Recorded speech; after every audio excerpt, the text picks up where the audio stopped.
नमस्कार। गोवर्धन पूजा की आप सभी को हार्दिक बधाई। गोवर्धन से जुड़ी हुई एक प्राचीन कथा है जो इस प्रकार है। भगवान श्री कृष्ण की लीलाओं से भरी ब्रजभूमि में एक विशाल और हरा भरा पर्वत हुआ करता था, गोवर्धन। यह पर्वत ब्रजवासियों और उनकी गायों के लिए जीवन का आधार था। इसकी हरी भरी ढलानों पर गायें चरतीं, इसकी गुफाओं में विश्राम करतीं और इसकी छाया में गोप गोपियां अपना दिन बिताते। उन दिनों ब्रज के लोग प्रतिवर्ष एक भव्य पूजा का आयोजन करते थे, इंद्र देवता की पूजा। वे मानते थे कि वर्षा के देवता इंद्र की कृपा से ही उनकी फसलें हरी भरी रहती हैं और गायों के लिए पर्याप्त चारा मिलता है। सारा ब्रज इस उत्सव की तैयारियों में जुटा हुआ था। मंदिरों में घंटियां बज रही थीं, भोग तैयार हो रहे थे और लोग उत्साह से भरे हुए थे। किंतु यह सब देखकर बालक कृष्ण को आश्चर्य हुआ। उन्होंने नंद बाबा से पूछा, पिताजी, यह सब इतनी धूमधाम किसके लिए है? नंद बाबा ने समझाया, पुत्र, यह देवराज इंद्र की पूजा है। वे हमें वर्षा देते हैं, जिससे हमारी फसलें उगती हैं और गायों को चारा मिलता है।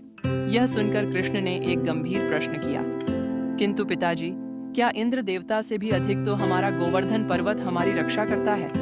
यही हमारी गायों को घास देता है।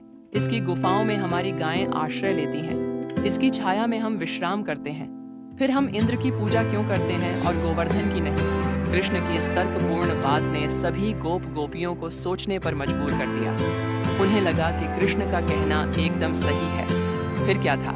कृष्ण के कहने पर सभी ब्रजवासियों ने इंद्र की जगह गोवर्धन पर्वत की पूजा का निश्चय किया। सभी ने मिलकर गोवर्धन पर्वत की भव्य पूजा की।